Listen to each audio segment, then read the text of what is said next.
क्या पूरा टोटल हो गई? हाँ, गोल्ड बॉक्स मिला के देखो, बॉक्स में सर एक्चुअली ऐसे नहीं, वो करो पहले। बोल रहे हैं सर। आप सोच रहे होंगे कि आखिर भोपाल में हो क्या रहा है।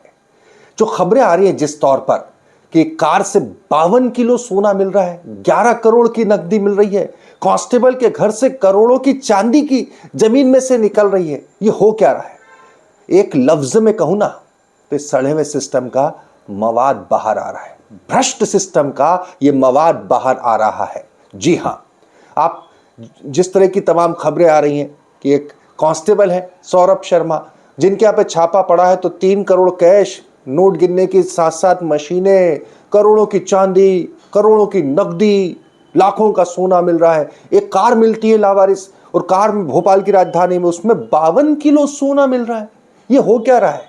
खबरें तो आपने देखी होगी, लेकिन इन खबरों का आपस में जुड़ाव क्या है? इन खबरों के पीछे का सच क्या है?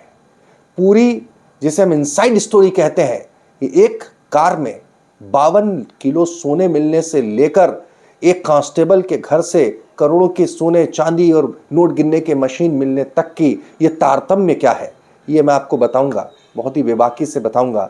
पूरे वीडियो को ध्यान से सुनिएगा, कोशिश करूंगा कि आपको समझ में आ जाए कि पिक्चर है क्या, चक्कर है क्या, अब ये हो रहा है तो क्यों हो रहा है, किसके पीछे है, और इसमें भी किसकी सियासत है, कहां पर तीर, कहां पर निशाना लगाया जा रहा है, साधा जा रहा है, और कहां पे निशाना लगाया जा रहा है। नमस्कार, मैं हूं भुवनेश सेंगर।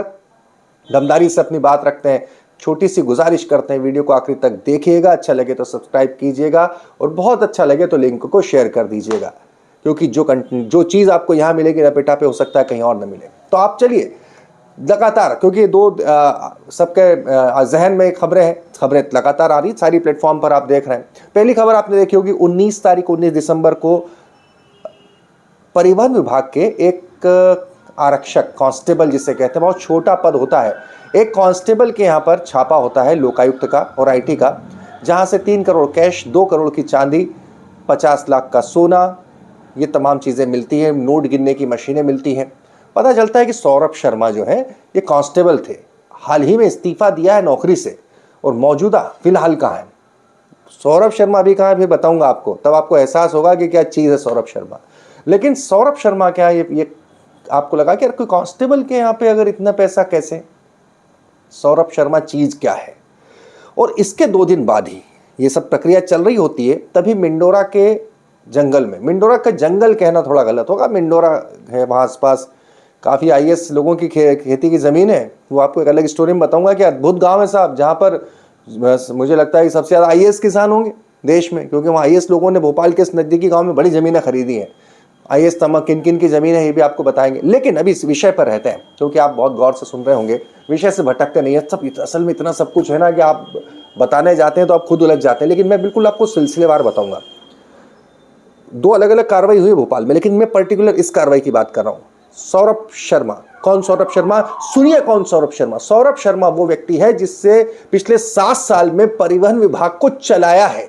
परिवहन विभाग की जो परिवहन चेक पोस्ट होती थी, जिसको लेकर नितिन गडकरी के शब्द थे कि यह देश की सबसे भ्रष्ट व्यवस्था का हिस्सा है, उसका संचालक रहा, उसमें से लगभग बड़े हिस्से का संचालक सौरभ शर्मा रहा है। आप सोच रहे होंगे ऐसा है कैसे? सौरभ शर्मा दरअसल, उसके पिता, सौरभ शर्मा के पिता जो है वो तो हेल्थ डिपार्टमेंट में थे, और उसके बाद उनकी मृत्यु के बाद अनुकंपा नियुक्ति सौरभ शर्मा की परिवहन विभाग में लगी।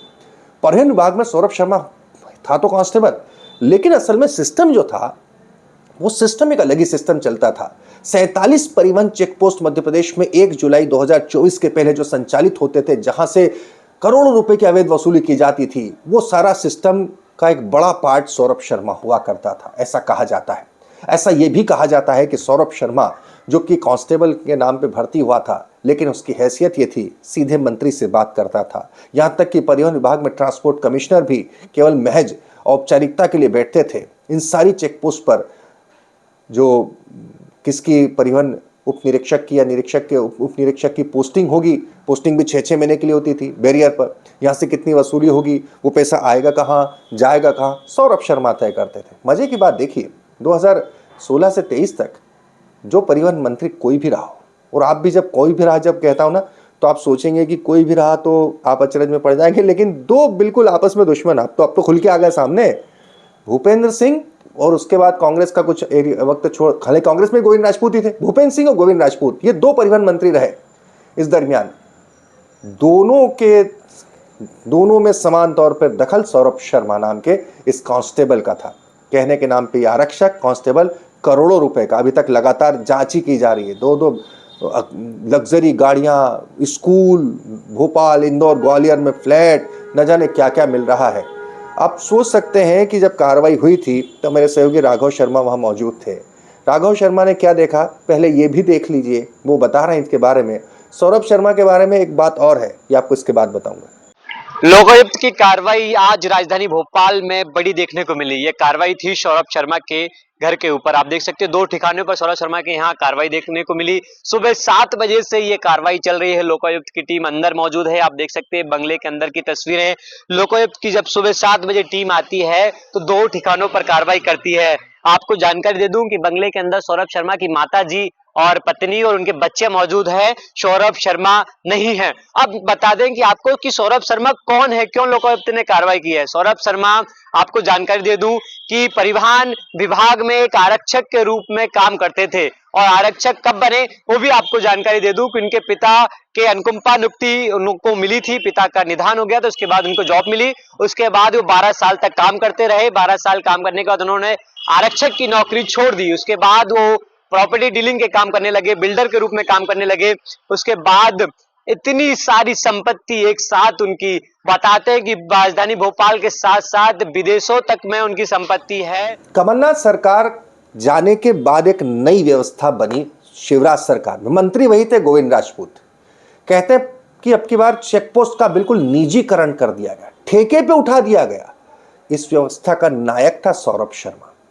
जी हाँ, सौरभ शर्मा इस व्यवस्था का नायक था। उसने चेकपोस्ट को ठेके पर उठाया। करोड़ों अरबों की जो काली कमाई चेकपोस्ट पर अवैध वसूली से आती थी, आखिरकार माना ना मोहन सरकार ने, तभी परिवहन के चेकपोस्ट बंद करने का की बात कही गई, दावा किया गया। नितिन गडकरी ने कहा कि भ्रष्टाचार के सबसे बड़े अड्डे हैं। कहा तो यह भी जाता है कि पूरे देश भर के ट्रांसपोर्टर ने जब केंद्रीय गृह मंत्री अमित शाह तक ये सारी बात पहुंचाई, तब उनके प्रेशर के बाद ये बंद हुआ। लेकिन उस पूरे दरमियान के 2016 से 2023 तक के चेकपोस्ट के परिवहन विभाग की अवैध कमाई की, काली कमाई का जो एक बड़ा मोहरा सौरभ शर्मा अब निकलकर अब घेरे में आया है, या यूं कहें कि अब लपेटे में आया है। अब आप सोच रहे होंगे सौरभ शर्मा और वो कार में जो मिले 52 किलो सोना। जी हाँ, कार में जो 52 किलो सोना मिला है, 11 करोड़ रुपए नगद मिले हैं, इसका भी कनेक्शन सौरभ शर्मा से ही निकलता कहीं ना कहीं एजेंसियों को लग रहा है। क्योंकि ये कार जो इनोवा, जिस पे ऊपर RTO लिखा हुआ है, ये कार दरअसल चेतन गौर नाम के एक शख्स की है।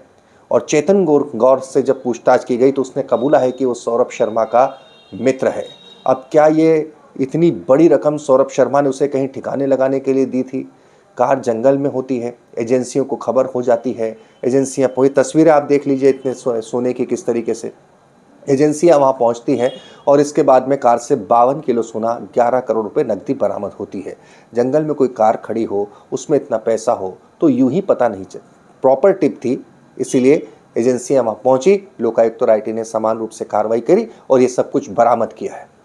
जरा सोचिए, 52 किलो सोना, 11 करोड़ नकदी, एक कांस्टेबल के घर में 3 करोड़ रुपए नकदी, और ज़मीन से चांदी की सिल्लियाँ ही निकल रही हैं लगातार, अभी भी निकल रही है। 50 लाख का सोना, तमाम चीज़ें यह किस तरफ जाती हैं?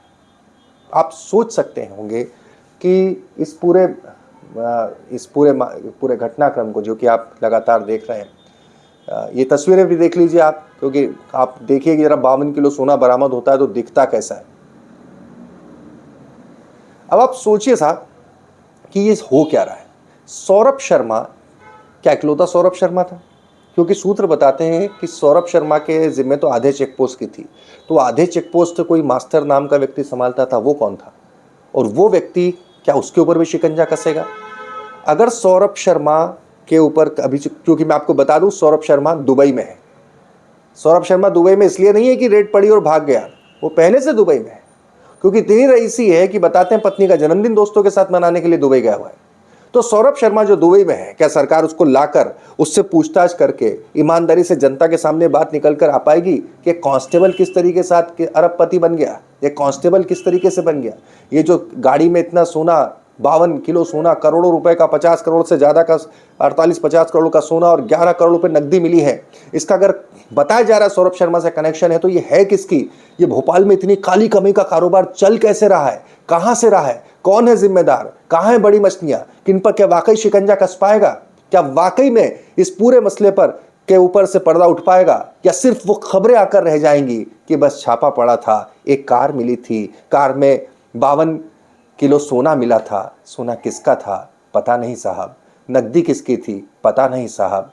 एक कांस्टेबल है, भले नब जाएगा, जेल चला जाएगा, लेकिन कांस्टेबल करोड़ों अरबों का मालिक बना कैसे पता नहीं साहब। इसके पीछे मंत्री जी कौन थे पता नहीं साहब, सीएम थे क्या पता नहीं साहब।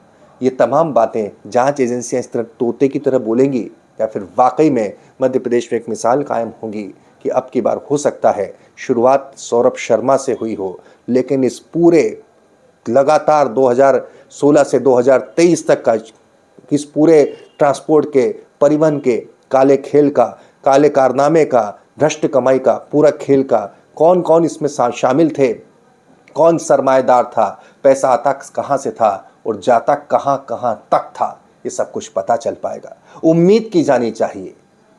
इसीलिए हम कहते हैं इस वीडियो को ज़्यादा से ज़्यादा शेयर करना, ताकि जनता को भी पता चले कि राजधानी में चल क्या रहा है।